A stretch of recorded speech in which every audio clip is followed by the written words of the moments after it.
Hello, this is Angela with Parker's Permaculture. It is a rainy afternoon here in Portland, Oregon, so I am not out in my garden. I am in my bedroom.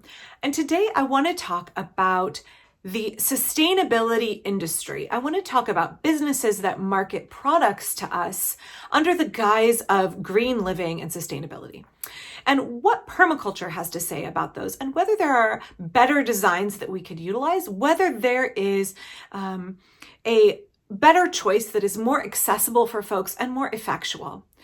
Whether the whole idea of creating, marketing, selling stuff to consumers is actually an approach that will work in giving us a more sustainable planet and creating a more resilient society.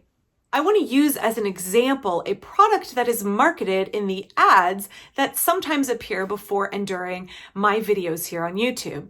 One of my kids actually pointed it out to me, and the more I started digging into this product, the more horrified I became.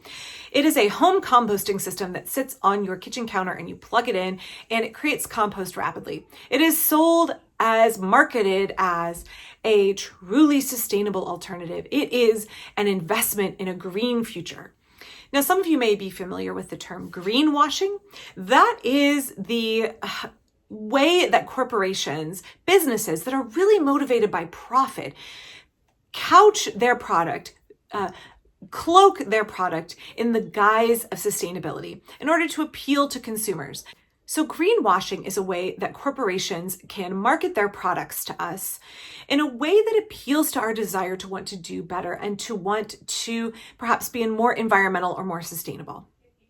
It is a very clever tactic that doesn't actually work to heal the planet and make the world a better place, but it does make us feel good inside, and it does work very well at getting us to purchase stuff that we might not want to purchase otherwise and pay a premium for it. So greenwashing is something that I am endlessly frustrated with. The entire notion that we can shop our way to sustainability is something that is antithetical to permaculture. The whole notion that you can create a business that mines for new resources, that takes away from our natural resources, that creates a product, sells that product, the person uses it for X amount of time, and then that product goes in the dump, and that is the way to create a thriving, resilient planet. That is the way to reduce our environmental impact and heal all of the places that we have stripped and exploited is absolutely nonsense. It's just a savvy marketing tactic. It's just a way for companies to perhaps feel good about what they're doing and to get us as consumers to feel good. It is an appeal to our emotions, our desire to want to do right, but it is not effectual. All it does is make some entrepreneurs extremely wealthy, make some big corporations even more wealthy, make their shareholders happy, and succeed in selling us more stuff that we don't need that eventually goes in the dump. It does not make us more green. It does not make us more environmentally sustainable as people. And this whole lie of greenwashing is something that it really grates on me. It's something that I will rail against endlessly. So this home composting system, let's talk about it for a second as an example. There's an ad that runs for it that says, everybody needs a dishwasher in our home. We need to think of a home composting system that you plug in and uses electricity in the same way as a dishwasher, a necessity. First of all, I'll say whether a dishwasher is a necessity or not, I think is obviously arguable. I don't have a dishwasher. I've never had one. They use a lot of water. They require upkeep and maintenance, and they have a limited lifespan. My hands do not. I can use them to wash dishes forever. It takes more time. You should check out my video on the luxury of being a homemaker and the time that affords us to engage in more sustainable living. So this ad is saying, much like a dishwasher is a necessity, we should view it as a necessity to buy this home composting system that sits on your counter and rapidly makes compost. So when I look at the price of this, it's the low price of $500. So much like a dishwasher is considered a necessity in the modern Western home, this company is asking us to view the home counter composting system that they make as a necessity and selling it to us as a modern appliance that we need that will fix the world's problems. It will reduce food waste for the low price of $500. Now, you all know that I live on a very tight budget. I'm very frugal. I think about how many hours I would have to work, how many videos I would have to produce on YouTube, how many articles I would have to write for various websites, how many recipes I would have to sell to magazines in order to make $500. Think about your average working class family in North America and whether they have $500 extra sitting around for a 2-liter, that's about half of a milk jug, a 2-liter container to compost their kitchen scraps that uses electricity and requires the refill of pods and filters for it at $39 a pop. Sustainability cannot be a bougie product marketed to the upper middle class and upper class to make them feel that they're doing right while still consuming an unsustainable and unequitable amount of resources. There is no circumstance under which a $500 counter composter that requires $39 refill pods on the regular is sustainable. If it's not affordable, it's not sustainable. Permaculture is a design system that seeks to be accessible to all people around the world. It was created to help especially subsistence communities reduce harm and increase the quality of life for folks in those communities. Please do not try and sell me some rich person feel-good product nonsense and tell me that that is going to heal the planet. There is no way that this product is a good thing. It's going to make some entrepreneurs real wealthy. It is not making a better planet. Products like this, products also like $650 lettuce growing towers are not an avenue to sustainability. They are capitalism, corporate greed and profit marketed to us in a way that makes us feel good about buying and accumulating more stuff. And it is crap that will end up in the landfill. It is crap that takes new resources to create it, to package it, to ship it, for us to use it on a regular basis, and then resources to ship it to the dump when we're done. That is not permaculture. That is not sustainable. That is not in any way resilient living.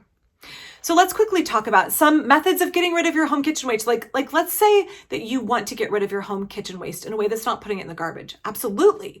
I don't put any food scraps of any kind in the garbage. Those things should not be going to the landfill. So if permaculture says the $500 plug-in kitchen counter composter that holds 2 liters of material is not sustainable, what can we do to compost our kitchen scraps in a really quick, easy way, especially a way that works in a small setting? Let's say you have an apartment. Let's say you don't have a yard. What can you do to compost? Well, there's 3 things that I would think about right off the bat. Number 1 is most places in the United States have municipal yard waste or compost of some kind. That's easily accessible. It's usually included in your garbage or for a nominal fee. It goes to an industrial facility that everything is hot composted to kill all of the pathogens and weed seeds in it. And then those resources are reused in the form of either compost that you can buy or compost that's used on city parks. A lot of cities have free compost days where you can come and pick up the compost that's made from municipal yard waste and compost recycling.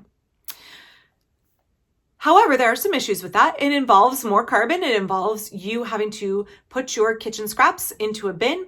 That bin is then picked up by a truck and driven to a composting site, and then the finished compost is then driven somewhere else. So that is not the most sustainable option, but it is a great solution rather than putting your stuff in the dump.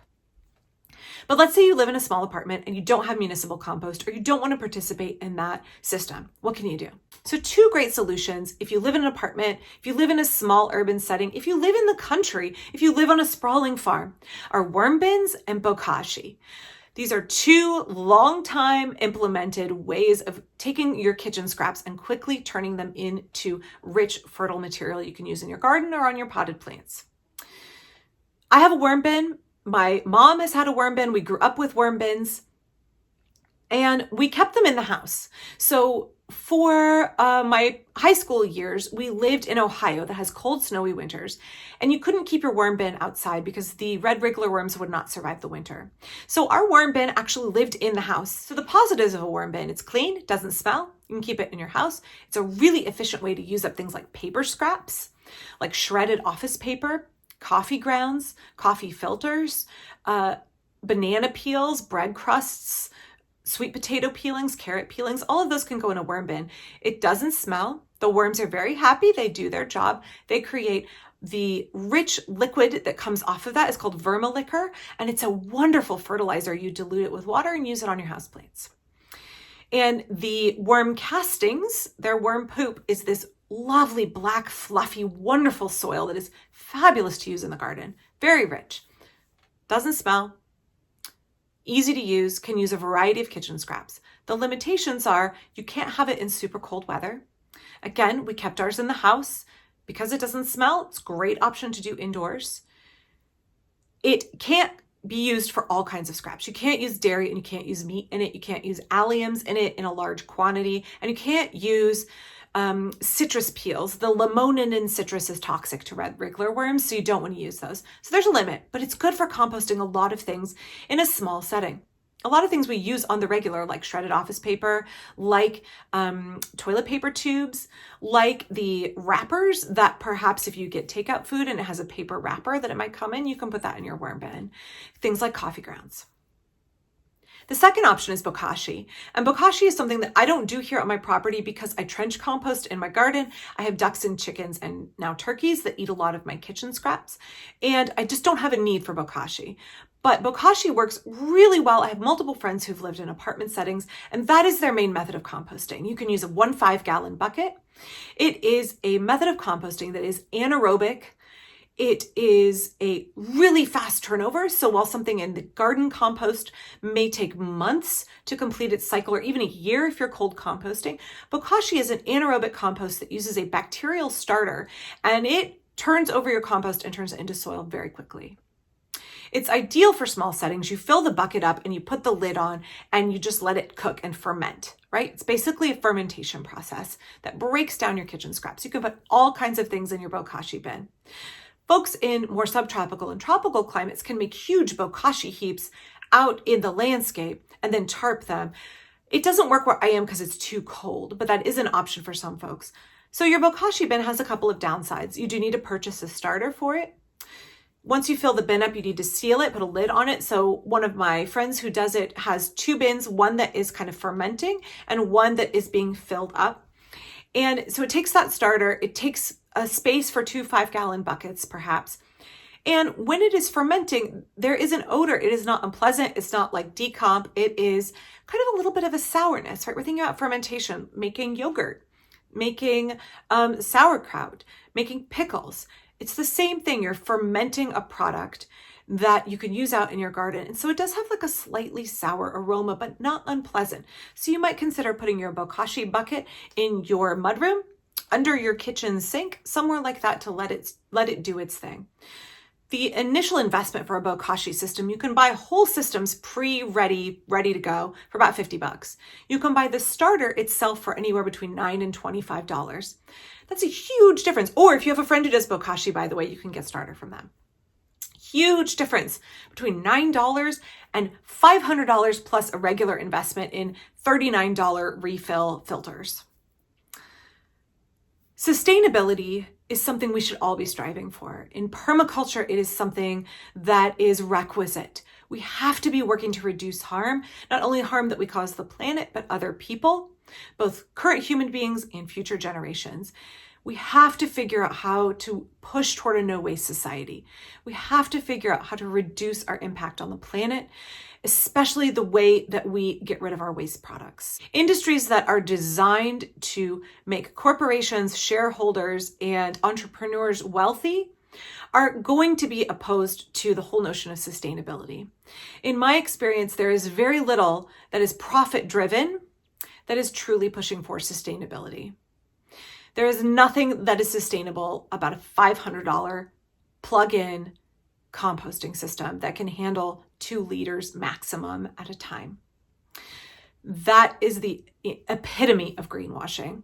It is not sustainable. I wish I had a way to control the ads that happen for me on YouTube, and I realized for me that's a compromise that I'm willing to undertake in order to present my content for free and in order to get my message out and to share about permaculture, share my skills with folks.